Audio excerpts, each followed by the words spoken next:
اللهم صل على سيدنا محمد الفاتح لما أغلق والخاتم لما سبق ناصر الحق بالحق وهذه إلى صراطك المستقيم وعلى آله حق قدره وقدره العظيم. بسم الله الرحمن الرحيم. صلى الله على سيدنا محمد وعلى آله وصحبه وسلم تسليما.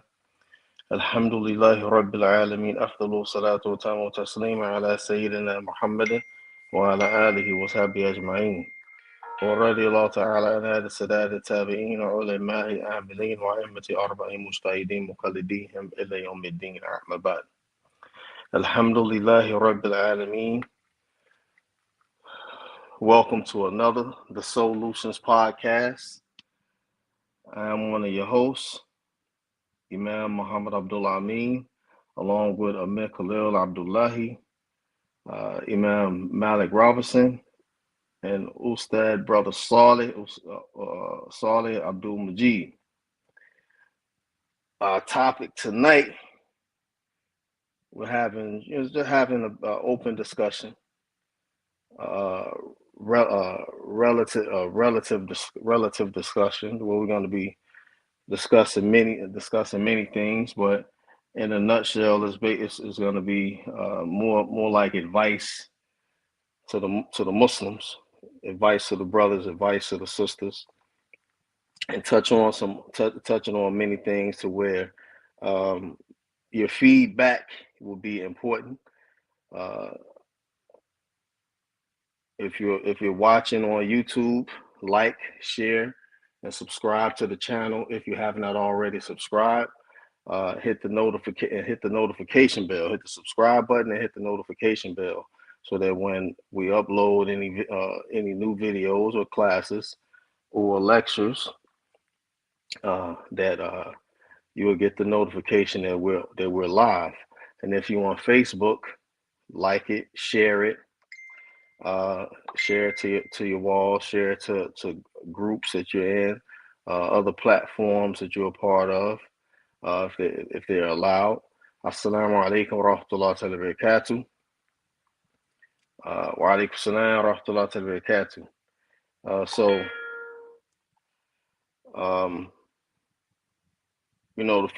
the first thing I wanted to touch on right now, since I'm the only one on here right now, and I'm gonna kick it off, inshallah. I wanted to address a matter that seemed like one of our sisters. Every time they're having issues with getting married or having issues with their current marriage, and they see what we all see, right? And saying the reality of brothers marrying non-Muslim women, but in their assessment, they say not just non-Muslim women but Kafir women. And in the nutshell, if they not Muslim, then they non-Muslim, right? If they, if they're not Muslim, then they're Kafir, right? So let's just make that clear. But Allah subhanahu wa ta'ala, He made it permissible for Muslim men to marry chaste women from the people of the book, right? Now Allah subhanahu wa ta'ala, He gave us that permission to do so, but this is not the rule. This is a rukhsa. This is a dispensation. This is not who we seek out for marriage first. We seek out for marriage a Muslim woman. One thing we have to realize that yes, we live in a time where many of us are not real serious about Islam. We're lackadaisical with the ibadah. We're lackadaisical with the salah. We're lackadaisical with learning our religion. We're lackadaisical with learning the correct belief about Allah subhanahu wa ta'ala. We're lackadaisical in many of these things, and at some points we're ghafla, we're neglectful. We're neglectful, and learning is a part of our duty to Allah subhanahu wa ta'ala. The Prophet sallallahu alaihi wasallam, he said, he said, "Talabul ilm faridan kulli Muslim," that seeking knowledge is an obligation on every Muslim. So a lot of us, as many of us been Muslim all our life, and we came into Islam 20 years ago, 30 years ago. Some of us, we come into Islam and we didn't make education the top priority and importance of our learning, and importance in our life, right? Um, some of us, many of us, we go with the flow. So we learn and we practice what little bit that we learn. In regards to the salah, in regards to tahara, in regards to fasting, um, in regards to just everyday life that's related to our Father Ain. Our belief that about Allah subhanahu wa ta'ala, for many of us, it don't go past the Shahada Tain and the 6 articles of faith. So we don't. A lot of us we don't get into the details. We didn't get into the details. We didn't learn the details. We didn't learn uh, the what is necessary. What is necessary to know about Allah Taala. What is possible to know about Allah, and what is impossible to know about Allah. So we didn't learn these things. I'm saying? We didn't learn that. I'm saying? That the if we're not uh, at the level where we can make legal judgment or ijtihad, that we have to follow a method. If we're not a qualified mujtahid, we have to follow a method. We didn't know, many of us didn't know that after learning the foundation of the religion of Soullutionz, that either one person or a group of people from among the Muslim Ummah must know ilm kalam. So must know ilm kalam. And the people who need ilm kalam, then you have the methabs that's related to ilm kalam, the Hanabila, the Ash'ira, and the Maturidiyya. What the person who needs ilm kalam, those who don't need ilm kalam, then we have usuluddin. So they know what is necessary to know about Allah, what's possible to know about Allah, and what's impossible for Allah what's possible for Allah subhanahu wa ta'ala, and what's impossible for Allah subhanahu wa ta'ala. So them people, who are like myself, I don't, even though I can engage in a discussion or a conversation using some ilm kalam, but that is not my profession. That is not my lane. I understand and know enough to where I could destroy deviance just using the fundamentals of usuluddin, just using what is in usuluddin. So many of us, we don't learn Islam past them basic fara'ain. When we come to marriage, anyone who gets married, before they get married, they must know the halal and the haram for marriage. The sunnah and the fadail of marriage, and they must know they must learn about divorces as well. They must know what constitutes a divorce. What what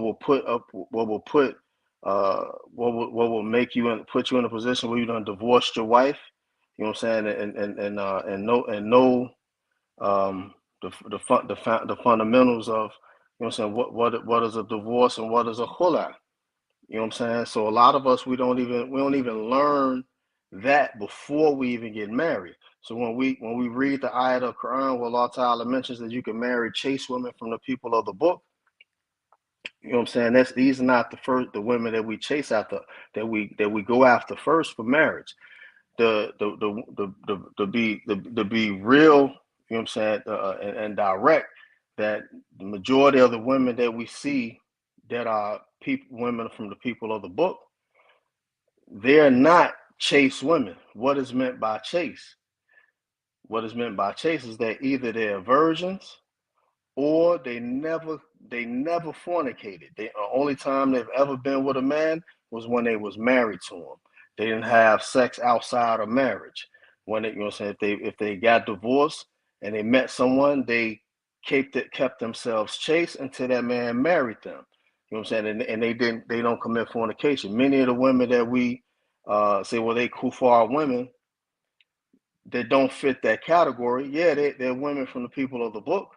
You know what I'm saying? They're from the people of the book. However, they're not chaste. So these women that are non-Muslim, if you marry them, they have to take shahada, right? They have to take shahada, whether it's right away, right at that time, shahada nikah, or you know what I'm saying, at a later time. And only you can determine, only the husband can determine what time frame he will give them, right? But in giving them that time frame, that husband, that man, that brother who marries that non-Muslim woman, that Christian woman, that Jewish woman, they have to be teaching them Islam. They have to. You know what I'm saying? Being married to them and not giving them dawah, you know what I mean? Because you're already giving them the D dawah. You know what I mean? And you married them because, you know what I'm saying, they're from the people of the book. You know what I'm saying? But you have to give them dawah to Islam. You follow what I'm saying? You know, it was a meme on a short on Facebook where this cat on there talking about Dawood Kashif Muhammad, Kashif Muhammad, you know what I'm saying? Come get your prayer rug. You know what I'm saying? And I'm not taking my shahada. You know what I'm saying? So that's the case what I'm talking about. You know what I mean? Giving that D dawah and you know what I'm saying, and not cleaning it up, not taking them to the masjid and clean it up. You know what I'm saying? It's a term one of my Sahaba he had first time ever heard it, screen them, clean them, and dean them. You know, I'm trying to keep it as politically correct as possible because one, we're on YouTube, and you know, YouTube has community guidelines to where there's certain things you can say and you can get kicked off of YouTube. You know, so I'm trying to be as politically correct as possible. But you know what I'm saying, the reality is that many brothers, you know what I'm saying, they take that alternative of marrying non-Muslim women because they have certain displeasures with the behavior of the Muslim sisters. You know what I'm saying? And not, you know what I'm saying, not all the Muslim sisters, but some of our sisters, they're not carrying themselves in a manner in which is befitting for a Muslim sister who's really trying to get married. You know what I'm saying? And I got to get on top of it too, because a lot of our brothers, they real smooth. You know what I'm saying? Smooth Abduls. You know what I'm saying? Smooth Mustafas. You know what I'm saying? Smooth Mustafa, smooth Abduls, as my old head used to say. You know what I'm saying? And smooth Mustafas, to where, you know what I'm saying, they run that game on the sister. You know what I'm saying? They don't marry them. They don't pay the dowry, and the sister give up their their value without receiving a proper engagement. You know what I'm saying? Often acceptance, a mahar. You know what I'm saying? Not making their fathers or their wakils or their walis aware that, you know what I'm saying, they're interested in marrying a brother. You know what I mean? Some sisters, they be, you know what I'm saying, they be talking to 5, 6 different brothers about marriage.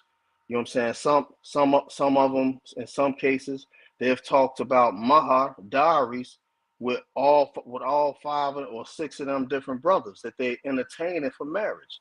Once you establish a dowry, once you talk about a dowry, you mean to, you know, so the brother and the sister who's trying to get intended, they talk about the dowry.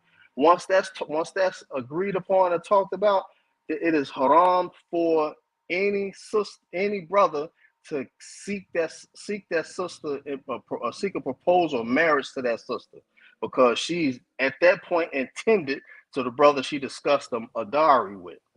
Now, and not now. Some sisters will say, well, the brothers, they, it's brothers, they talking to 3, 4, 5 sisters about marriage as well. We can marry more than one wife too. You know what I'm saying? But you know what I'm saying, we're not the way that we're in, when we're seeking out marriage, we're weighing out our options. A lot of brothers, you know what I'm saying, we have standards. We have standards. You know what I mean? Just like sisters have standards, brothers have standards too. You know what I'm I saying? see your shades. And in some cases, you know what I'm saying, it's actually frowned upon to uh drink the milk without buying the cow. And that's what happened. How many of our sisters, they got children out of wedlock, you know what I'm saying? And their children that's out of wedlock is from another is from Muslim brothers. You know what I'm saying? They Hold had up. four or five I want to children jump in. I out of want out to of add something. wedlock, and all of their baby fathers are Muslims. You know what I'm Check saying? this out. None of them gave her the honor of fathering the child by being married to her. But this is the thing. The sad part is because the woman gets stuck with the child, but the man who impregnate that woman, he's just as bad as she is. But they hide off because the man immediately denies paternity and things of that nature, but the woman gets stuck with that child. And now her decision making is influenced by that hurt she incurred from, choosing that path of fornication and adultery. So sometimes when that, making that the criteria against a woman, it can be slightly unfair. Now, if she has that one child born out of wedlock, okay, fine. But now you're going two, three, four, and five. It's no longer a mistake. That joint is a habit now. You're usually supposed to learn. You're usually supposed to learn, from that particular mistake. But they create a whole lifestyle. But if the woman has done this before Islam, we don't look at her no type of way. You know what I mean? The problem Nah, is that with this is that there's no more deprogramming of the mind from kufr into iman. We're so like the Muslim program. Honestly, you gotta keep it 100. The joint is so far removed. We done compartmentalized everything into one thing at a time, focusing on this, focusing on that. We never even address, our social issues as a whole. Like when the Quran's revealed and dealing with Sahabas, it was ayahs revealed about incidents that were happening. We kind of like get stuck, we kind of like get stuck on, we be Aqidah for 39 years, right? Dudes who know everything about Aqidah, but only know three surahs. You understand what I'm saying? There's no growth. People want to see a person live in Islam. I know plenty of people who stand very smart individuals, but the dude is like one of the biggest zannies you'll ever meet, known to man. You know what I'm saying? The same thing with the women. So it's not like we're not taking that Islam in and kind of like cleaning up ourselves. We're kind of like taking it in almost like how you embrace Christianity, right? Come as you is. Everything about the deen, we got an opinion and we argue about it, right? We don't really care to learn, and then some people feel like some things are insignificant versus teaching the deen as a whole system. Will compartmentalize it and get stuck on one or two things. Some of the, with a lot of the issues that we're dealing with, after you learn usuluddin, after you learn your fara'ain, right? Those things that you're supposed to learn. What next? Some of us is still that same old ninja that we used to be, just with makhraj or Arabic terminology and things of that nature. So and this thing I think is a conscious movement. This is something we was talking about earlier. Me and Saleh, we were talking about the prison system, right? I know in New York State, I don't know about all the other states, but I know in New York State that basically the Islam in the prison system in the penal system has been co-opted by immigrants, right? By immigrant teachers because they've graduated from universities and things of this nature, right? This is the criteria they turn.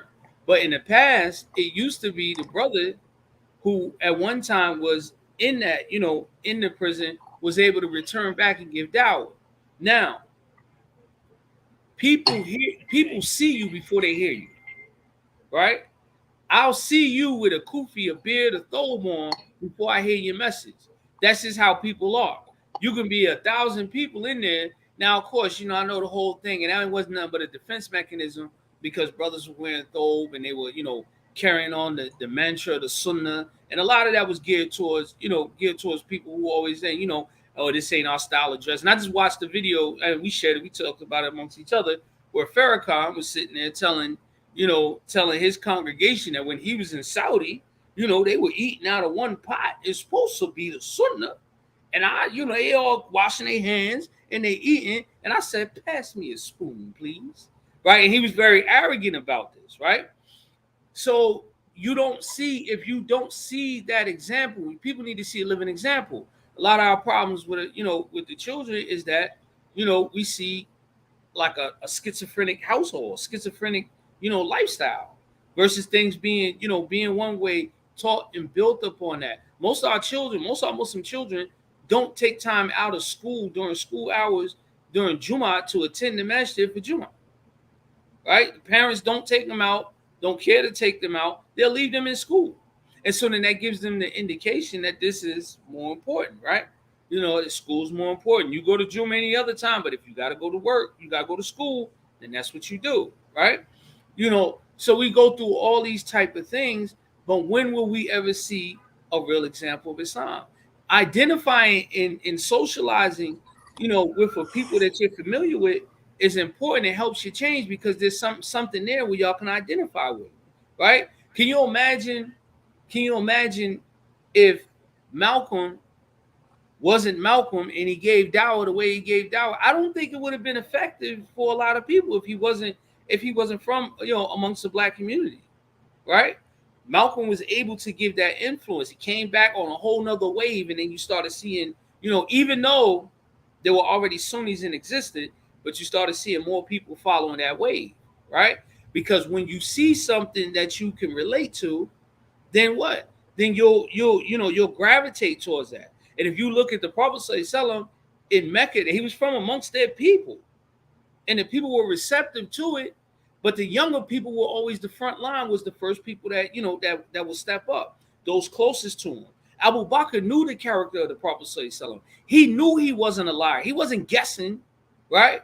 Like when many of us, we be guessing. We don't know. We believe whoever that brother is or that sister is giving us invitation to Islam. We believe they on the up and up. But then when you get familiar, you start seeing, you're like, yo, these dudes like, Fugazi. Now, the problem is with us, with the weaker person, they use that as their exit strategy to leave Islam, when really the problem is they already had one to leave anyway. They just wasn't too certain about what they were doing. You're losing your boyfriend, your girlfriend, you done cut your gang off, you can't get that dope money no more, you can't get high, you can't get drunk. All of these things become dilemmas because these are the things you used to love doing before you became Muslim. And so that creates that problem. Back to what I'm saying. If you don't see an example of that Islam, you're not going to follow that Islam. You'll be well versed theoretically, book smart, right? But practically, you won't match that. Most of us, when we get married, we don't really care about the embedment or living the lifestyle and taking on the character of the Prophet Sallallahu Alaihi Wasallam. Only thing we care about is the rules. And you only follow the rules because you're scared somebody else going to criticize you. The person who don't follow the rules, he don't care. He's that brother that be like, well, according to the Hanafis, you don't need a walk hill. According to the Shafis, we can postpone the mahar. According to the Malikis, the witnesses don't have to be physically present, but as long as you inform them before we consummate, sister, then you all mine, baby girl. In this case, this is absolutely haram. You can't mix and match things. Not in this case, not like that. Oh no, absolutely not. So therefore, we're left with either one or two things, and it affects the ibadah, the actual physical, practical practice of ibadah. We're sitting back and we're arguing, right? And for some reason, I don't know what's happening with our argumentation, our discussions going back and forth. There's nothing enlightening coming out of it. It's just making enemies. There's not nothing that's making you really come to the truth. It's just making enemies. You'll have that period. You know how many people I've seen that they were staunch on one thing, and then as years progress, all of the stuff that they were against, now they all part of it. They go backwards, right? You'll have a brother used to wear Imam, a turban and everything. Something happened and something happens in life. Now, he got on a fitted. You know what I'm saying? It's almost like he going through what they call a midlife crisis. He got his fitted on. He walking around. He dressing. You 40 years old. You dressing like a teenager. You see what I'm saying? You got the same rhetoric as a teenager. Not just to speak to them in communication, but this is your particular lifestyle. The same thing with the women. It's like nobody ever really matures. Nobody ever really matures. Those things, because maturation is that you recognize that thing. You recognize accountability. There's some things in my character that I need to work on. That doesn't stop you from getting married. It never has, right? Be honest with you. So a lot of things I learned about myself, was while I was married. You know what I mean? Through marriage. It wasn't like, I just sat in the room, and just became like this, almost like a monk almost, read the Quran back and forth, did 1,000 dhikr. No, I had to learn about myself, my temperament, especially when I was married. Because now you know who you are. You know how short-tempered you are when you marry. Am I lying, y'all? Y'all know how short-tempered you might lose your cool. You ain't lying. Yeah. So, you learn a lot about yourself during the marriage, but you can't be closed-minded. I'm half crazy. I'll be on go all the time. But you understand what I'm saying? You have to learn, like, I gotta woosah, I gotta chill. You know what I'm saying? Otherwise, you're just gonna just keep going. And then imagine, what about when you have children? You want to test your tasawwuf? Get married. You want to test it. You want to test it even further. Have children. Have children. I was just about to say that, because remember, I was just talking about it in the Juma khutbah. Yo, one of the biggest tests you'll ever have in your life is trying to keep your children on that straight path. When they're small, that's cool. The influence is there. 7-14, if you miss that gap, you're going to have a hard time working from 14 on up, right? And then what happens? Once they hit that age of puberty, now they're trying to get away from you anyway, right? I don't know anybody that got teenage children that always want to be up under them. Children be trying to get away from me. Yo, that bull, I'm out, man. You know what I'm saying? They're trying to like live their life. But if you don't have something structured for them, and Islam has a structure to it, I don't know why black people keep trying to wing it. Why we keep trying to wing it? We try to do, like, you got some people be like, yo, we just need to follow the Quran. So we're going to throw the prophet away? Right? This is some new type of Islam. We're scared. We're scared, Khalil. You think we're scared of change? Oh, man, we're scared of change. We're scared of change. We're scared of being vulnerable. We're scared of witnessing new experiences. We're scared, man. Like, I tell you all the time, like, yo, man, I can't afford to L, right? But that, but with me, I'm not scared to go out there and make something happen again. But with a lot of people that have been through some sort of, traumatizing experience, they're scared of going through these things. This is why we have these things called, why do this sister have a brick wall up? Why do this brother look at everybody with the side eye like you got an ultimatum, right? We go through this because of fear. Fear got us this way. And normally it's the fear that the people that's closest that we love took advantage of that. You get what I'm saying? So we may, a lot of times, dealing with Islamic marriages, how often do we see that the sisters put, their which is the worst thing we can do. If any sister who's watching, do not put your religion in the man's hands. Right? The Prophet said, Talabul ilmi faridun ala kulli Muslim. In other narrations, it's Talabul ilmi faridun ala kulli Muslimin wa Muslimat. Right? Seeking knowledge is obligatory for every man, and in other narrations, seeking knowledge is obligatory for every man and woman. So we have to start seeking knowledge ourselves so we can get closer to Allah subhanahu wa ta'ala. Because once we're in that grave, we're in the grave by ourselves, right? So it's the fear. So we got vulnerable. We allowed somebody to we opened up to him. We did everything. We tried to do everything right, and then that person hurts us, right? I was saying Abdul Kabir, I think he's watching. I said, that your wives are the ones who see you in your most vulnerable moment. She see you while you on the toilet. And then I used an example. I said, why do you think when we're in prison, we're cool? We always end up being tight with our bunkie because he see you at your most vulnerable moment. Hey, man. Why you mention the toilet to the brother, man? You know that's a trigger. Yo, Yeah, I'm being real though, right? But that's that they see you. Man. But yo, he bit off. Yeah, Amir, he bit off. Tell him, man. Tell him you 50 Cent though. You know what I mean? They caught you slipping. You ate them shots. You feel me, man? hey, But listen, man, but that's that's real though. real talk though. But she see you at your most vulnerable moment. She see you when you on, when you coming out, when you sick. They see you at your most vulnerable moment, and this is why we're closer to these type of people because they see us at the moments like that. So then, when that person take advantage of that, or you feel like they betrayed that, we're scared. And a lot of times, that's why you see a lot of our what I seen. I could be wrong. Normally, when you see our women leave Islam, it's hard to get them back. A brother could, check his kufi in whenever it is, but he end up salamming you with an L in his mouth, with a bottle of Hennessy in his hand. He's still trying to talk to Islam, you know what I mean? Trying to talk to you about Islam, even though he's drunk as a cellar on a Tuesday morning. You know what I mean? Mean hangover, right? So it's like it's the fear of change and it's the fear of making ourselves vulnerable that keeps us, going back to what we know, because we know what we're getting in the streets. You know what you're getting. You know how we think. We think we can outslick the slickers. So when we go back, we think we know what we're getting. With marriage, you don't know what you're getting out of this person. So with me, I just think it's fair, Imam Khalil. Yeah, I mean, it's definitely fair. Some people are fair.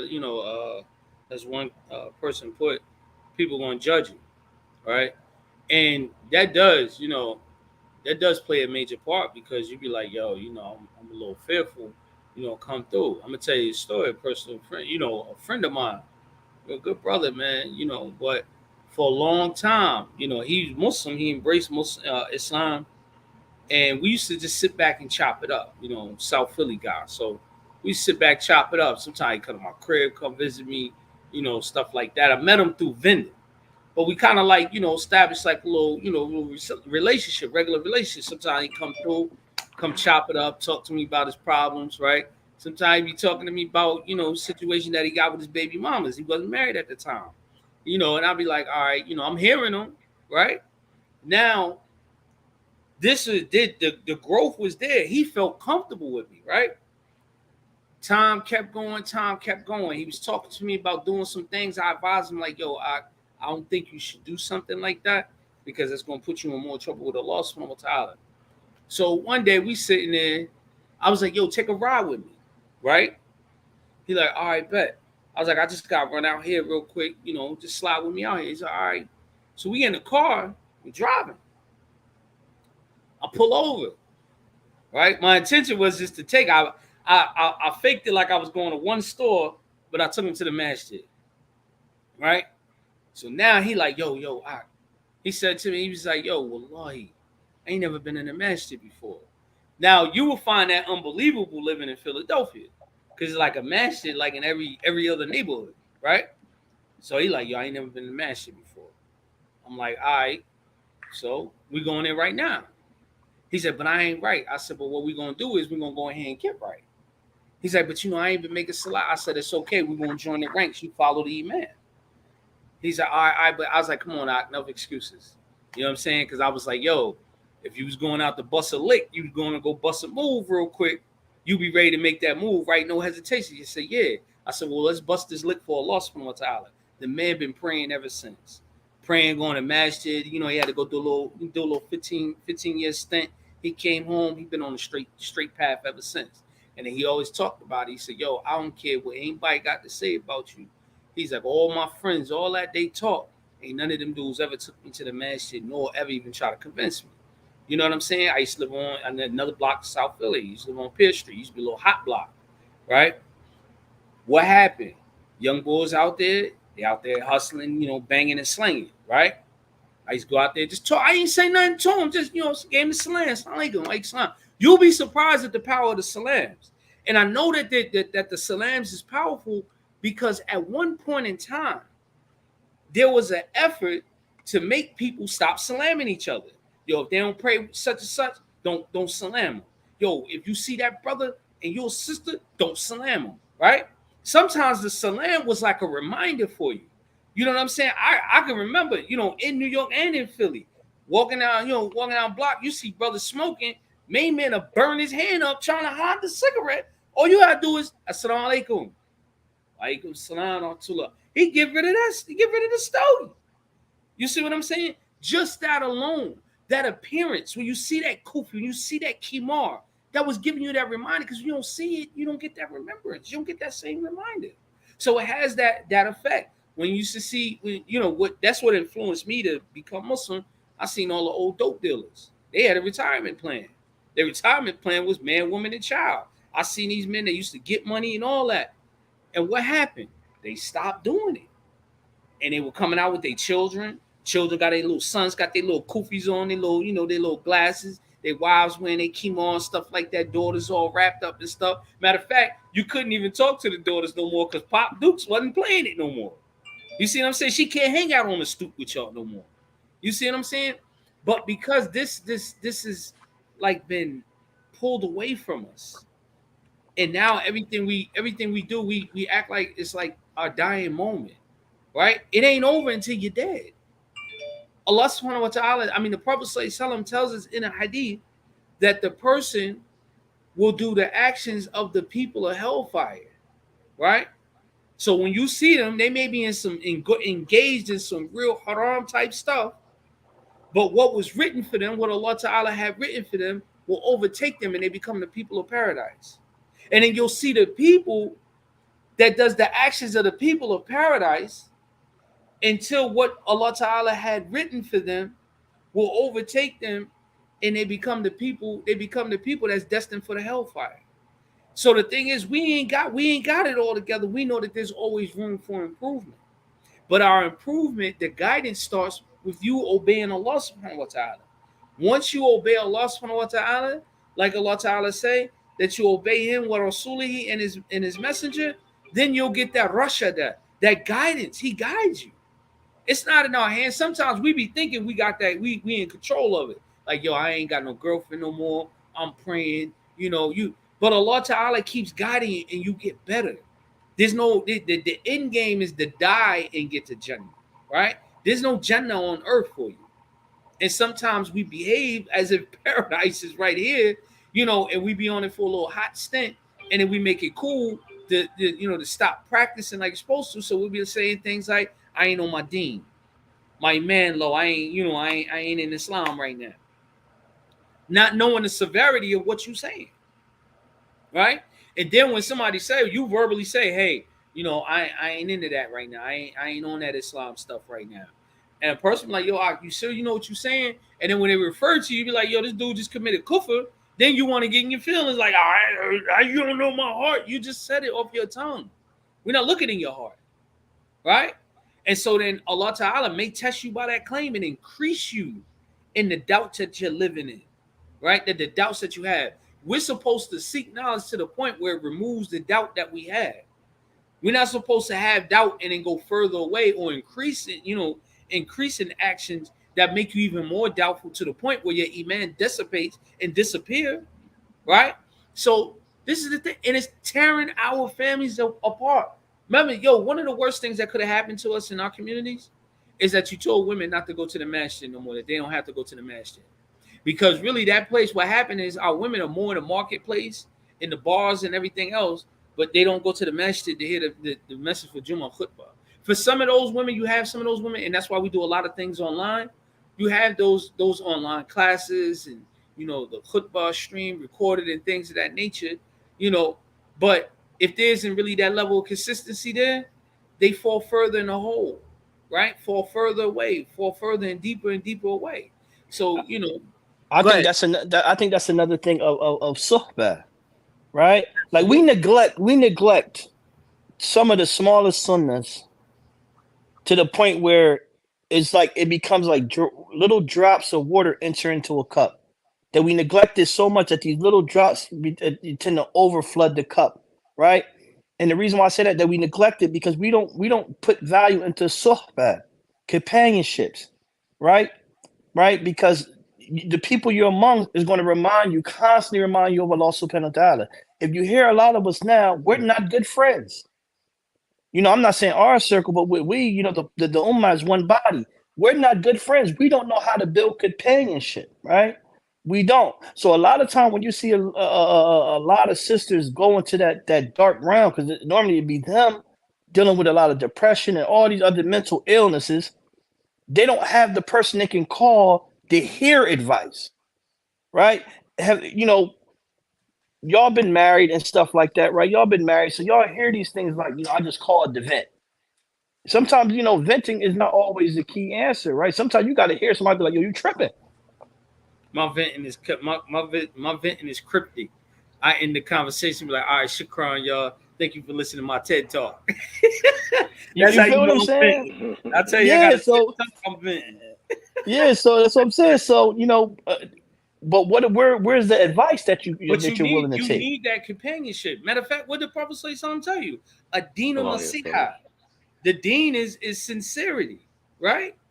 When a person is seeking out advice, you should advise them. But the only problem with the advisors is sometimes they be feeling they wicked advice and be giving bad advice. Destroy a whole person's game. So you gotta know, you gotta go to people with insight. You know what I mean? And people that's on the people that's on deen. We gravitate towards the people that we know is gonna give us the advice we looking That's for. going to exactly going to cater to what you want to hear, and that's not What you Right. want to advice. hear? Right. That's not advice no That's more. not That's a just friend. listening to what you're saying and accept exactly. That's just accepting in your That's not a shenanigans. friend. That's not a friend. That's the worst thing you can do to a person is deceive them like that. That's the biggest deception.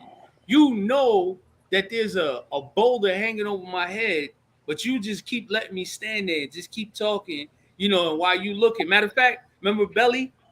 Remember the movie Belly? Hey, y'all seen that joint, right? Yeah. You remember when Main Man, I forgot his name, the dude was like, yo, you gonna get yours beat. Word up, you gonna get yours beat. And you remember when AZ and Nas was standing outside the barbershop and he was coming up the street? What AZ do? AZ was tall. He did that typical New York joint, like, yo, all right, man, I'm gonna holler at you, man. I'm about to get up out of here real quick, you know? Didn't say, yo, watch out, look out. He just, yo, I'm gonna holler at you later, bro. You know what I'm saying? And what he do? That was his man. That was supposed to have been his man. His man got popped. You see what I'm saying? That's the type. That's how treacherous, you know, that is when you see a person falling and you don't say nothing. And most people they be like, yo, you know, only Allah can judge me. You know, you being a haram police and all of those things. They in reality, they're really crying the opposite, right? They just want you to pull them to the side, right, and say, yo, I see what's going on, but look, I'm gonna holler at you when you're done. You know, But that's why I think everybody should have an old head that you take advice from, right? And like to me, I don't see a lot of women, you know, going to older women to peep the well, it's game never that been they that should good go. relationship. I can tell you that just from being in the community for so long, there was never a good relationship between young women and older women. Usually, when they deal And with why is that? Why is that? women, they always well, it's the same problem with older men and younger men too. You know, old heads, because of our experience in life, we feel that the youth is dumb, like they don't have any sense. You know what I'm saying? I'm a man that got a lot of male relatives. I know how old men think. Boy, you stupid. Boy, you're dumber than a box of rocks. You make one mistake, they insult you and kill your confidence. Right? It's the same exact thing. There may have been a woman that got married, took Shahada and got married to the good brother. But the outcome, we don't know the outcome. You don't know if she's going to apostate or leave Islam if the marriage don't work out and all of those type of things. That's all hypothesizing, and you're projecting and throwing that up on that person. And usually people think of others the way they think of themselves. If I'm a straight up person, I be thinking you straight up. If I'm a slimy person, I'm gonna think you slimy. You see what I'm saying? And so it's always been negativity. You know, I remember there used to be a time where young women would come in the masjid, young unmarried women would come in the masjid, and the older sisters that's married, they be like the white lady in the elevator with a black man clutching her purse, right? He come out, ain't no brothers in here looking to get married. I don't know what you gonna do, sis. Right? He clutching on. Make sure you better not look at my man, the old white lady with the purse. You see what I'm saying? You know, these things, and they use these things to highlight and say this is why Islam is failing. No, see, what's really behind that is a whole nother agenda, a whole nother intent. You just don't want your husband to even think about looking at this young girl. That's what the problem is. You see what I'm saying? And so then you make it all about polygyny. See, polygyny was bad. My experience, polygyny was horrible. Well, how horrible was it? What part did you play in it? Right? This type of thing, people leave out that part. Well, what part did you play? You know, because if one, and it's a normal thing, right, of women to have jealousies, but it's horrifying, or no, it's something that's seen as heinous when she acts out that jealousy, especially in causing harm to a Muslim sister. So she puts herself before that sisterhood, before what Allah and His Messenger sallallahu is telling you, you know, to have. Will damage everything. You gotta be honest. The way that some of these families go, men and women alike. I'm not just gonna say it's just women. Women have sacrificed the entire family, you know, over something minute, and men will do the same thing. How do men do that? Men will go out and cheat, right? They'll leave the deen. When you do a thing that sacrifice your family, you putting it up against your family. You see what I'm saying? So we have to really, really like look at it, come like an open book and be like, listen, I'm gonna keep it real. I'm a work in progress. And I want you to work with me like I'm going to work with you. Now, I ain't saying we're going to tolerate going out here doing infidelities out here, you know, clubbing and humping and stuff like that. But my character defects, please, I want you to work with me on that. And See, do this way. A work in progress, we prefer not a work in progress. We want to build a bear all around. We want to create what we want. And that's where a lot of times our marriage, work in progress, mean that we're in it. I say it all the time. Teamwork make the dream work. Right. I bounce off you, you bounce off me. That is unimaginable in the African American community, right? We want to build a bear, or we want somebody that has 100%, so we can come and only put 25 in. Right? I mean, 75. We only want to put 25 in. And normally now. Right, and normally we only, you know, and that's why I mean, you know, and the 25 is on the men aspect. The build a bear is on the women aspect. As we said before, I've seen brothers who have nothing got 4 wives. 4, nothing. When I mean nothing to offer, can't even offer you dollar. But got 4 wives though. We know what he offering, but that's a different story. We know what he offering, but it's a different story. See, the thing, you know, the thing with is that sometimes we offering the kung fu grip, Mr. Baby Leg. You know what I mean? Honestly, I've seen men like that, and I gotta be honest, they gotta work hella hard to keep all 4 of them women. I ain't gonna lie to you. Yeah, they gotta be out back doing push-ups, sit-ups, doing this, walking around the park 2 o'clock in the morning. There's a certain type of woman that they deal with. Now, I'm not gearing and playing into that independent woman mindset. I'm not playing into that. But there's a certain type of woman, and that's not a problem if that's your foundation, your starting point. But we get comfortable, bro. As men, you can't get comfortable being in the basement all the time. You know what I'm saying? You can't be that comfortable. Like at some point, some of the gripes that some women have, it's valid, right? It's valid. I can't turn a blind eye. I'll be a liar if I say it's not. But our problem is sometimes we be at the bottom and we get comfortable being there. We don't never want to come out, right? You know, no matter how much we glorify our days, our heydays when we was on the corners and all that, it don't take much effort to be a drug dealer. It don't take a whole lot of effort to be a pimp. The joint sell itself. So, you know, it don't take a whole lot. You got to sacrifice some time. You don't sacrifice time, anything. But trying to stay on track and doing the right thing, that joint take a hell of a lot of effort. And you lose more. Especially when you know it's easy to get out here and do the opposite, do the haram thing. But why are you doing it? Who are you doing that for? So, you know, you can start off in the basement but you got to get out the basement. And a lot of brothers, like what I'm seeing today, I ain't gonna lie, I was a little biased against some of the gripes that women say, men ain't this and they ain't that, this, that, and the third. Some dudes I can actually see what they talking about. Some dudes want that woman to take care of them. If she wants to, that's her prerogative. I'm not turning my nose up. I ain't knocking no that. If that's what y'all got to make it happen, but please. Yeah, go ahead. You go ahead. You get comfortable in the basement. Don't get comfortable in the basement, because that joint always turn. That's her ace in the hole. You be crying about a woman always want a khula. You gave her an ace in the hole. You can't take care of me. You ain't teaching me. You giving her the ace in the hole. You see what I'm saying? It was like a theory that a theory I learned over the years. I was talking to my younger brother today about this. You don't want no headache? Don't let the woman see that bill. Moment she see that bill, her whole demeanor change and everything like that, right? Don't get comfortable in that basement. Yo, I rock out. Yo, you got a good sister. Look, you know what? You engaged in dawah, alhamdulillah.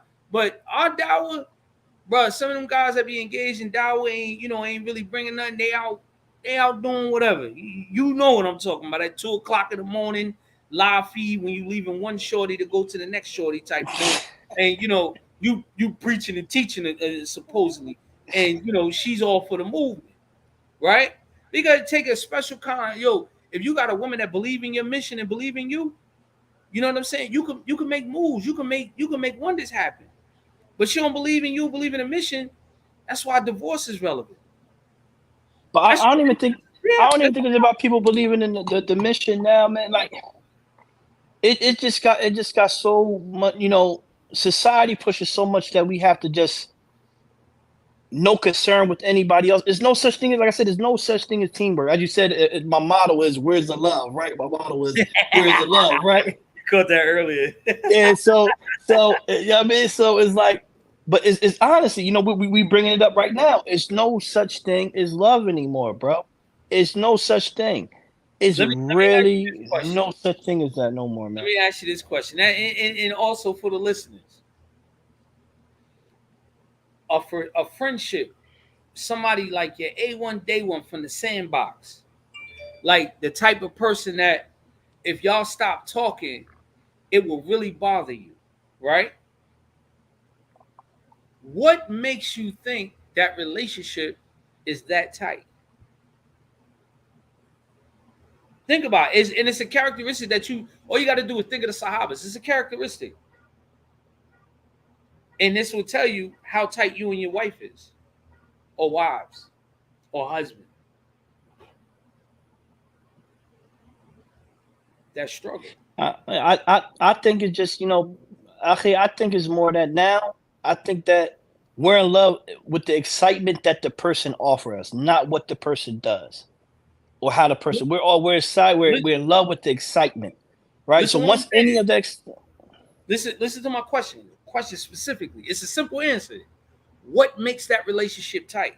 You ever had a wife and she had a friend that they were so tight but the friend probably wasn't no good for her, and you seen that and you told her, yo, look, you need to stop being around her, right?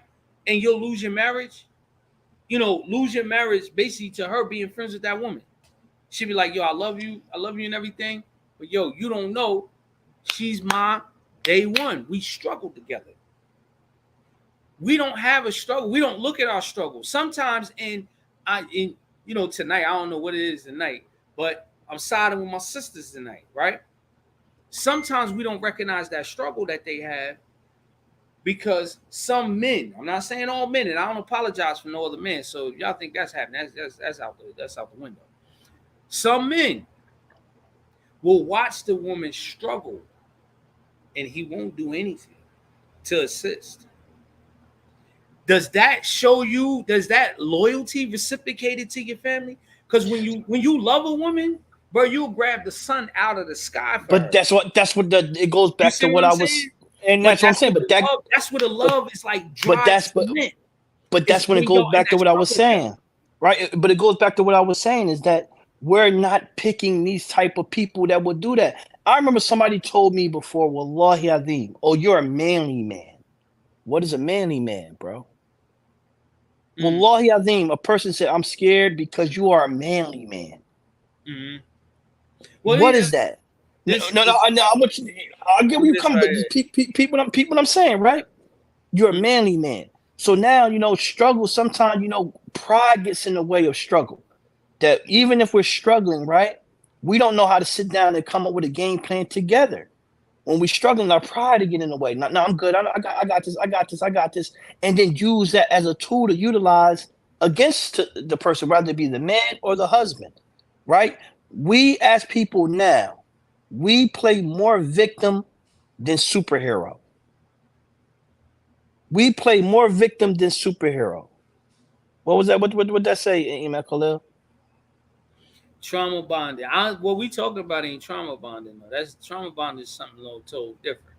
What I'm talking about is a relationship where they ain't got it. Like, okay, I'll give you an example. Right? One time my car got impounded, right? But I had no bread, but I really needed that car. Right?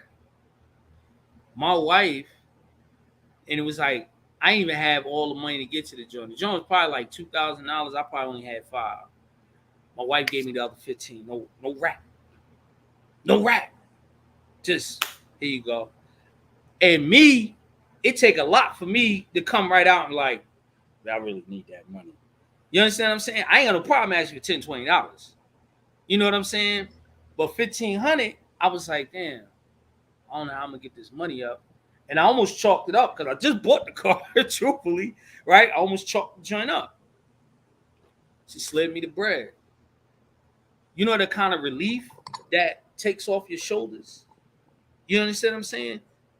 That bond, that builds that relationship. And how long that marriage was that, the wife that did that? Oh, we still married till this day.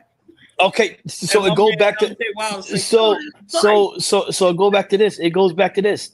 It goes back to principles and morals, bro. Because society now, bro, is creating. Look what is being fed to us, right? And I'm saying us, even the Muslims. Look what's being fed to us, bro. Is what can I get out of you? That's where I think things are starting to go wrong at.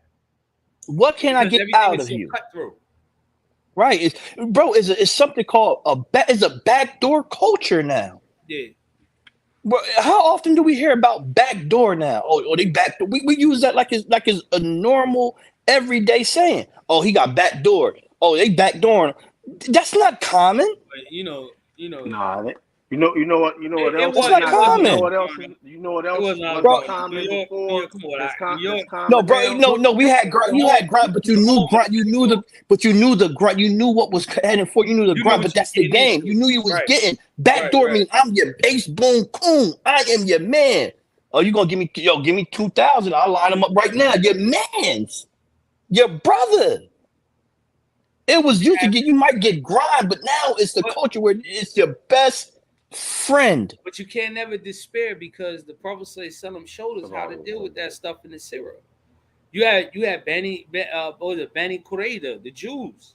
They was backdooring the Prophet ﷺ. Abdullah ibn Ubay. He was backdoor master. He tried to play two sides. His own son wanted to knock his head off. But was it common? Oh, it was common. Because they had an agenda. When you have that "what can I get from you" mentality, you'll backdoor anybody. When you have that because you got to remember, but it was we're married and we're brothers and sisters in the deen. We're still going in the same direction, at least we're supposed to be. But I don't think I'm out to get mine. Was common now. Soon as conflict, as soon as struggle arise, they want out of it. You know what I'm saying? Or they get married with the intention of not even staying married, to be divorced in 90 days or 80 days or within a year. Come into the marriage with an exit plan already planned. Got on standby who they're gonna marry next. You And can see that that's back, from the pattern. but that's back That could dooring. be, but wait, All wait, that's wait, back. wait. That's established from the patterns, right? But when you do, because if you take that as a blanket statement across the board, ain't nobody ever gonna get married to nobody. And most of the time, a lot of times, we hold on to some of them bad situations or bad experiences to the point that we'll never get the person we actually deserve There because we go. we're anticipating somebody to There, back doors. there we go. So now, So do we see? you can't live in losses though.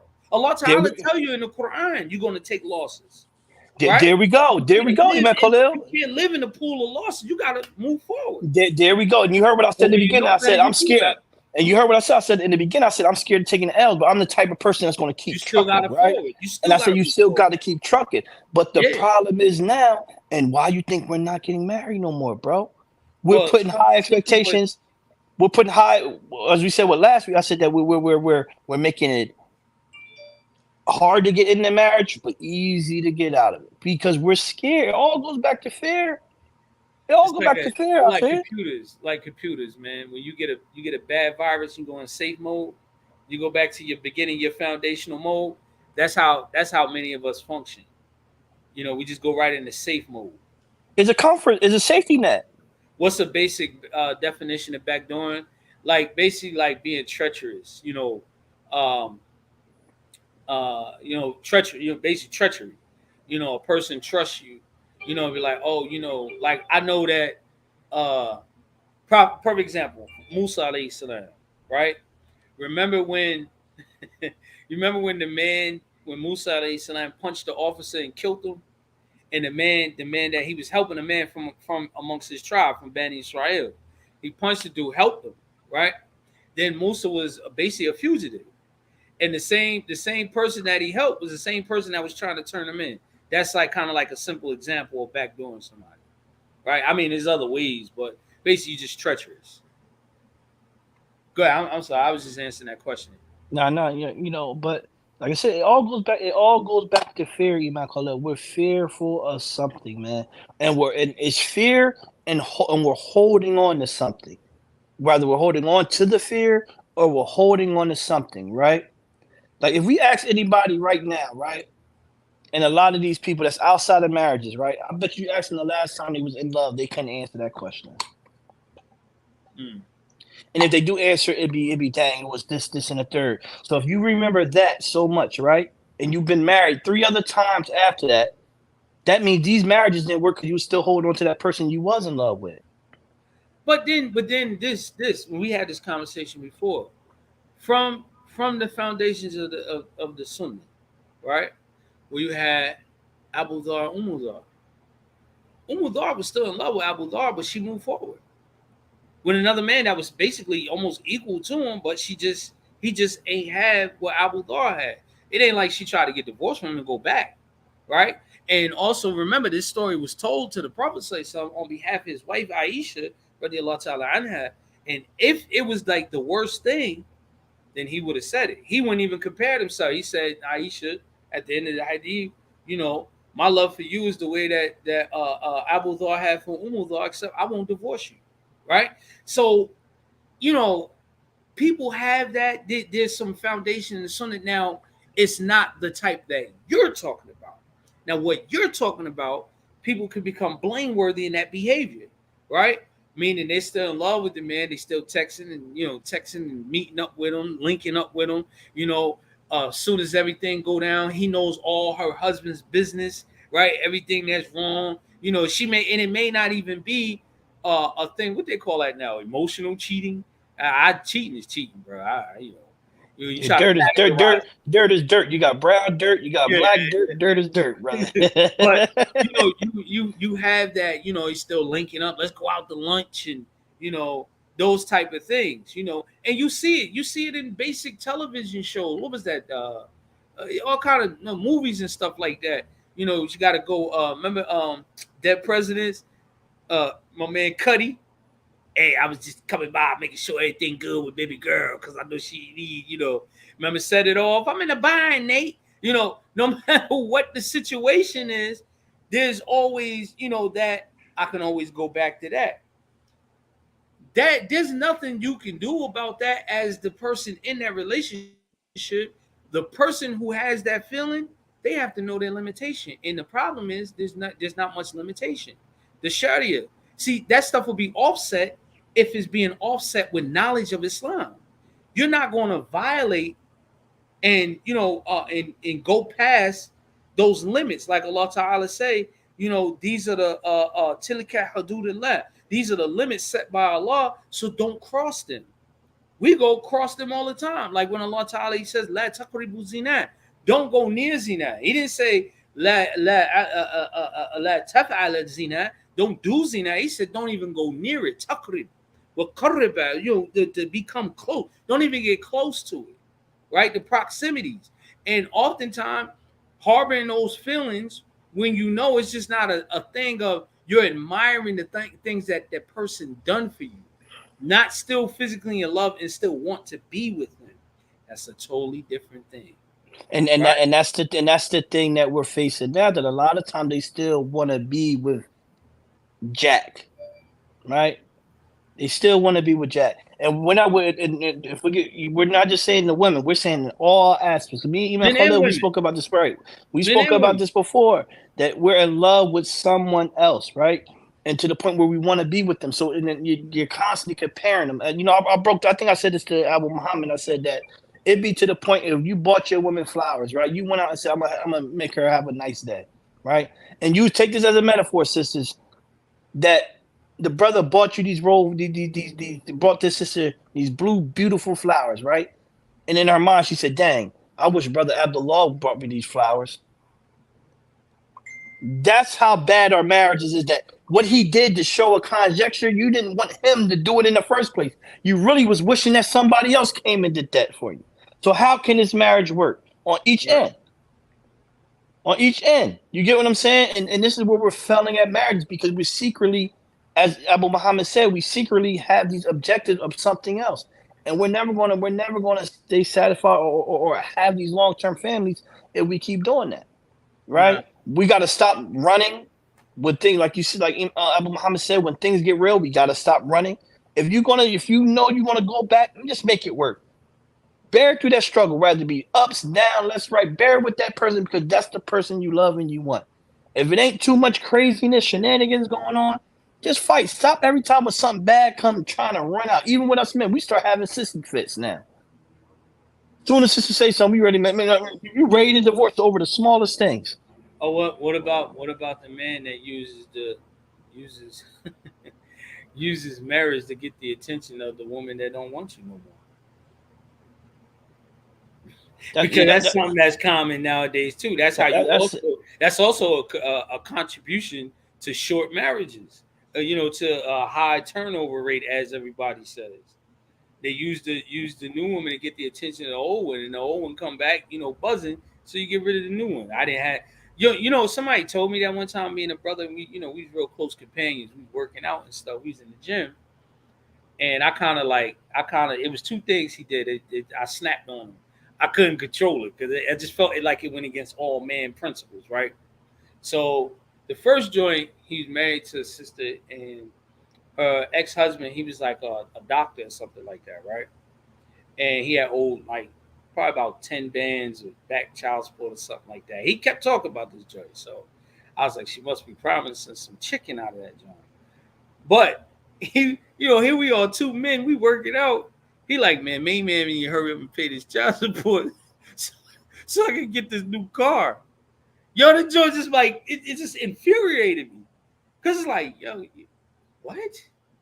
You see what I'm saying? It just infuriated me. So I snapped on him. That was the first time. The second time I snapped on him, it was really a real deal situation. He was talking about being married. He took another wife. This is a real story. He took another wife. Him and his wife is having problems. He took another wife, right? And he kept it from his wife as long as possible. Now it was just starting to seep out. So he said he finally told his wife. His wife been crying for days, etc., right? And then he's like, "Yo, what would you do if you had a wife and you found and you married another wife, and then but your older wife just is sad and won't stop crying about it. So I was like, we just gonna have to thug it out. I done made this decision. I'm in it. We just gonna have to work through it. I'm gonna have to somehow mold her insecurities, but we just gonna have to thug it out. He's like, I can't do that. I'm just gonna have to get rid of the problem because we didn't have this problem before you came along. So now the problem is you. But I lost it because you ain't have to marry this woman. Hold on. He said that you're the problem? Not me, meaning that wife. I thought he was saying that you was the problem. You married them all. No. The new wife was the problem. Bro, I lost. I started snapping on him. I couldn't believe he said that. And I was like, yo, why would you even marry somebody if you knew that that's what you... If all it takes is for your wife to cry, then you a done deal. You might as well just never get married again because your wife is going to cry. She's going to cry, right? So not everybody, but you get what I'm saying. You might as well never do it. And that's exactly what happened. These type of situations, people take and use a broad brush and paint it across the board and say, this is why we should not have polygyny or brothers shouldn't, and et cetera, et cetera. But this doesn't have nothing to do with the deen. That's just the person being a wicked individual, And so, and instead of the person fixing themselves, they want to blame the deen. No accountability. They want to blame the deen. They don't want to fix their problem. So I mean, these type of things, these are the things that's happened, man. It's very common, So I don't know. I'm kind of done, on my rant for the night, my TED talk. Inshallah, y'all got any like closing remarks, statements, anything? Hey, you I talked to a brother. I know a brother that's down there where you at, Saleh. He just inboxed me back. I'm trying to link y'all up, inshallah. I know him. I know him from North Carolina. I can't hear you. I think you're muted. NO or BR? No, he in BR. All right. Yeah. He said, he moved down there some years ago. He's there, right? He lives down there. Okay. So I'm gonna try to link y'all, inshallah. Yeah. So any questions?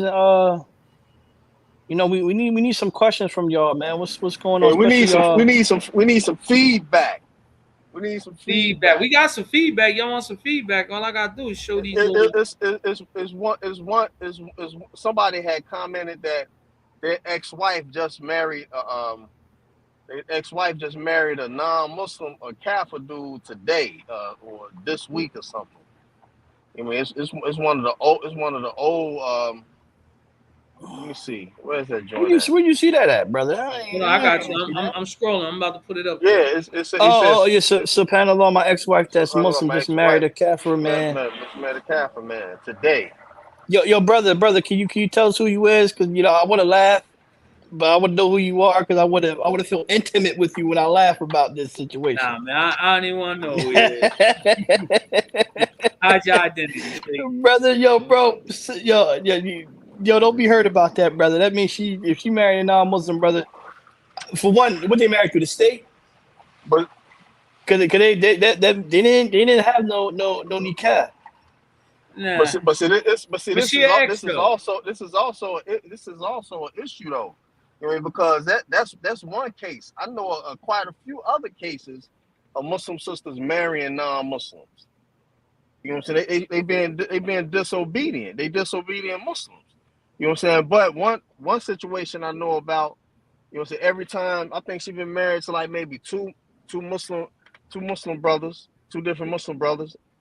You know what I'm saying? Her claim that they went upside, each one of them went upside her head. You know what I'm saying? Or one went upside her head, the other one went upside her head, but the other one, they wasn't married for a short period of time. But brother, each time she done got married after that, she done got married. But all jokes aside, brother, let's be realistic, right? And I'm saying this with love, right? One, you gotta look at it like this. That means she's not praying, right? And why I say that, I don't want to, why I say that is that she's marrying somebody that she know that can't lead. So either she's praying by herself, right? Or he's not doing nothing at all. But for her to even be Well, she's attracted to a not praying person at all. or not praying at all, right? That means she's either attracted to a man that has some sort of criteria of not worshiping Allah subhanahu wa ta'ala or doing his own thing. Well, it goes back to what I said. A lot of times these sisters love excitement. Two, right?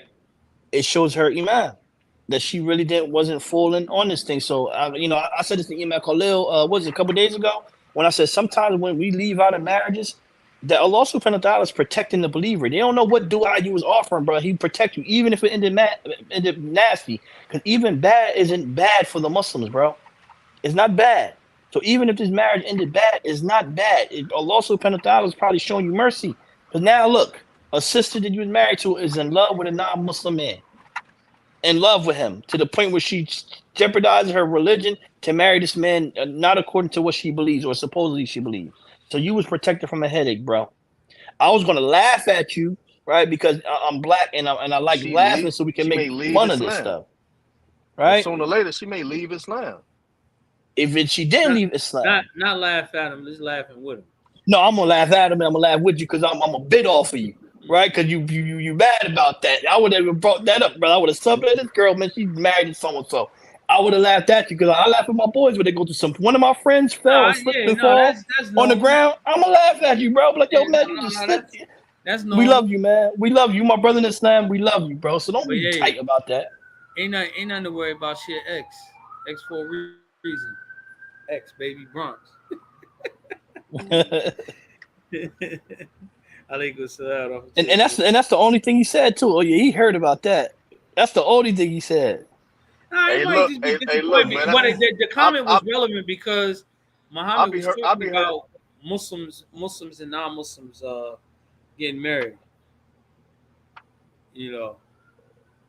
So I'll be hurt anytime I hear anybody leave Islam. You know what I mean? Man or woman. Stuff like that happened to me with the husband take on another wife. It happened to me. I think referring to what I was talking about, where the woman marries a brother and the brother already have a wife, and then as soon as the old wife, or the oldest wife, senior wife, whatever you want to call it, gets wind of it, she cries, and the main man like, yo, she's hurting. I think this ain't gonna work with us. So, but did anybody ever think about hurting when you divorcing that woman? You're hurting the sister as well. Bro, nobody worry about divorce. Nobody care about the sister, right? That you divorced for no reason, right? The way some of us in marriages be so toxic. Well, in many cases, the sister be wanting a divorce. But more cases than that. I don't know, Muhammad. I don't know, man. I can't agree with you on that. But listen what I'm saying. But in more cases than that, she only lashing out, divorce me in order to get your attention for you to do right. Nah, sometimes you know what I'm saying, or asking for a khula in order for you to fight to keep her. You know what I mean? A lot of times that's all it really be. They don't really want a divorce. I agree. They really don't want a khula. You know what I mean? They just want you to do better. I agree with that, definitely, but I don't hit it with the broad paintbrush. Because I tell you, I done seen some situations, man, just counseling people, like adamantly, since the divorce ain't never looked back. Ain't never looked back. I know it's since they had to give about five bands to get out that marriage. She got every penny. You know she was serious when she worked, whatever she did to work to get that 5 bands to get that khula. It took about 4 months to get that money together. She called me, handed me that money. I called the brother, gave him his money. And I was like, well, this is it. It's over. And she ain't never looked back. So you got them situations. Yeah, listen, as a man, me myself, well, that broke my heart hearing that. That was a situation where she wanted out by any means necessary. And I'm saying that hurt my heart, right? Because I'm sitting thinking, right? I put my feet in that guy's shoes, right? Like, you imagine Khalil calling like, bro, she got that 5 bands for you. Like, what? She don't like me that much. Yeah, but wait a minute. Hold on, Muhammad. What about the guys who stay married to a woman that don't want them? There's a lot of brothers that do that Yeah, too. she don't like me that Yeah. much. They'll She work. hold that woman. Just hold her. She work. Like, She work. I don't want to be with you. And all the emails like, I ain't touching that shit. Yo, Look, man, if you call me, bro, listen, if you don't hit me back by this time, I'm gonna nullify this man. I'm that dude. yo, email Khalil. Yo, that means she worked 80. How you work 80 hours overtime? Bro, she got that chicken together. That's what she worked 80 hours overtime. Yo, she didn't like you that much, bro. She didn't like you that much. May Allah protect me. May Allah protect me from ever being in something like that. When you don't like me that much, when you came up with 5 men to get rid of me. Listen, I've seen it, man. I've seen brothers, don't want to let that woman go. Where she almost like that. You know when it's time to give up. When she started talking about, how about I'll just apostate, and then our marriage will be nullified then. Hey, look, you don't went too that far. Hey, look, just let it go. I ain't even gonna hold you. That happened to me 3 years ago. Just let him go. Just let it go. The sister got tired of being in Iddat. She said, "Okay, well I ain't Muslim no more." I'm like, nigga, you still in Iddat. Yeah, see, that's something else though. That's something. No, I'm talking about the woman that's actually in the relationship. She ain't even in Iddat. Dude just holding her. He's keeping her hostage. You know what I'm saying? That's what I'm talking about. I've seen that, John. I done counseled a couple one time. Shorty nose was broke, right? But you couldn't tell because she had a niqab on, right? Now I knew there was all the signs that dude was whooping on her. It was signs because she would say, Imam, I get your number, so I give you a call too if I need you. What you need his number for? I'm like, brother, calm down. You know what I'm saying? Like he was like that. Now he broke her. I think it was her nose. He broke her nose. Whatever it was, her joint was. I mean, she was real light skinned, right? So he didn't do it. In the man, he broke her joint, and then they came to the master talking about they need counseling. Right, so let me get that, and dudes that counsel you to death when they don't want you to go nowhere, right? We need counseling, babe. You have the black eye cast on, fell down the steps 1,000 times, right? So now we sitting there, we talking, and it comes out, right? It didn't come out that first time. It came out in the second meeting, right? So the second meeting. So now at the end of the first meeting, I was like, listen, what y'all gonna do? You're gonna work it out. Mind you, like I said, didn't know her. I was broke until the next go around. That's when I seen the whole joint. And it was only a matter of days because it was taking too long to get over because you sitting there almost 2 hours and it was hot. So now, second go around, she called me on the phone. She tells me, some of the things she was pleading in case. But the thing I watched for, and I ain't let my guards down was, why do you say that in front of him? You had the opportunity, right? So now we sitting there, the second go round, she finally came out. You broke my nose. And so he was like, yeah. SubhanAllah, you ain't gonna tell Imam the truth. And I was just like, yo, I ain't gonna say what was revealed. Because you might have children watch this younger guy, but I was like I didn't know what to think, and I'm like, and y'all want to, and I kept asking him. And did you subconsciously say to yourself, "I'm bitten, y'all. Please don't take it in." Did you subconsciously say, "Yeah, I'd have broke your nose still"? That's how we get the answer. That's what we get the answer. I didn't say that in my mind. You know what I said? I rubbed my kufi like this, fixed that joint. I was like, damn. And what went through my mind was, ooh, I understand why he did it. I would have did that too if I caught you doing the same thing. You see what I'm saying? I'd have felt like that, like, yo. But then, here it goes. Now here's the drama. This is where the toxicity. Oh, well, what about the time where I caught you? So then we just got down to it. I'm like, yo, this thing been over, yo. Why y'all wasting time? Then the boohooing and crying. Oh, I love her, I love him, I love. Then why don't y'all do the right thing? So you have a lot of these type of situations, man. That's called nigga love, bro. Couldn't have said it better. And this doesn't have nothing to do with Islam.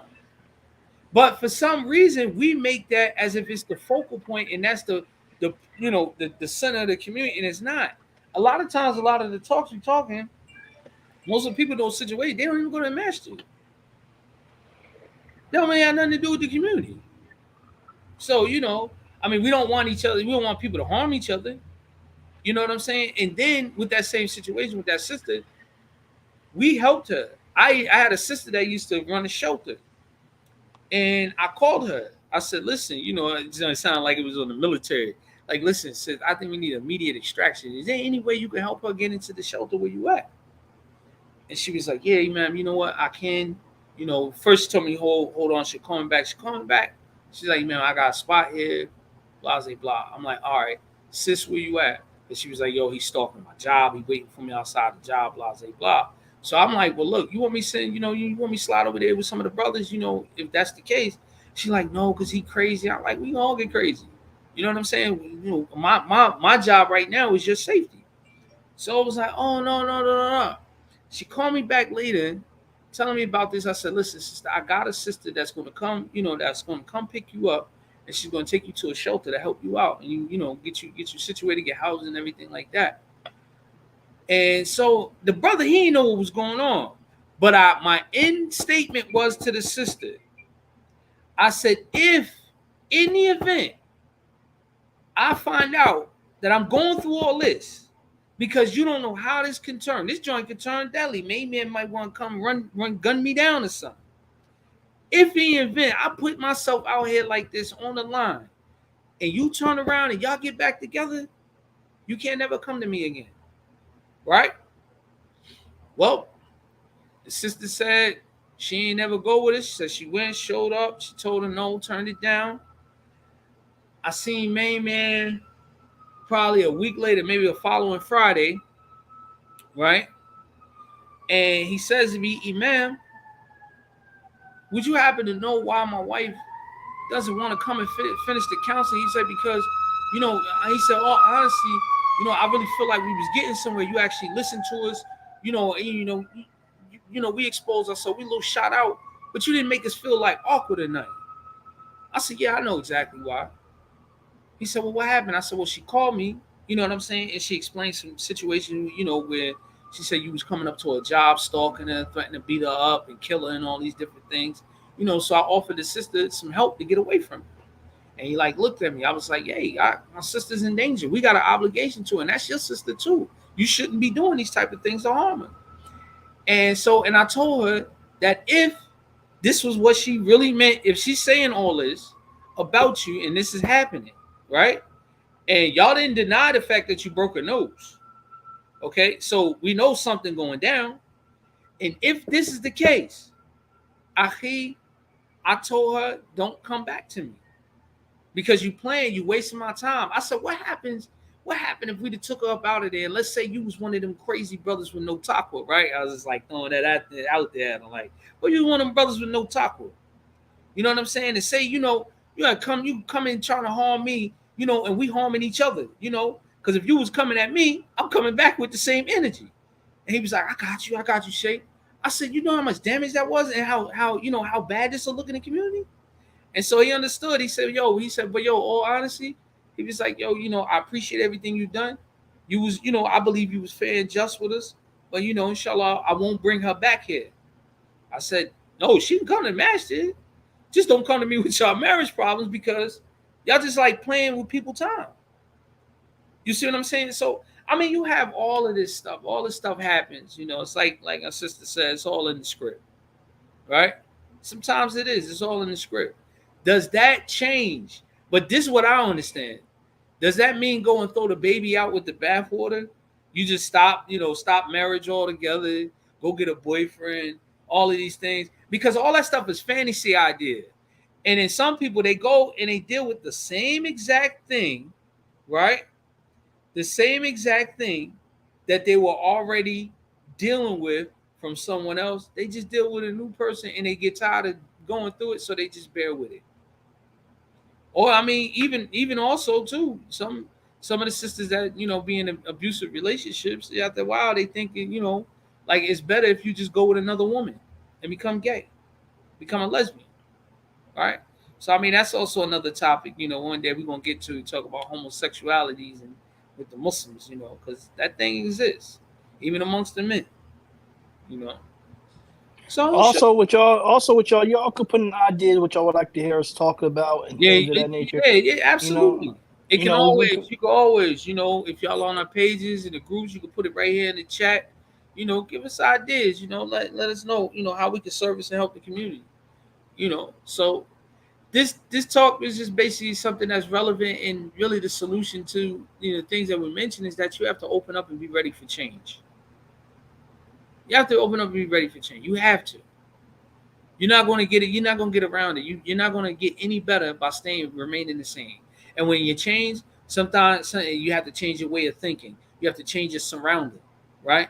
You have to change the way you live, right? You can't be possibly think you're going to be the good Muslim, but your heart is still on 25th Street somewhere, right? It has to be that change. So that's my closing remark for the good brothers, and for the listening people tonight. Inshallah, y'all good brothers, y'all got anything to add, and y'all can close it out, inshallah. Or y'all can keep talking. It's up to y'all.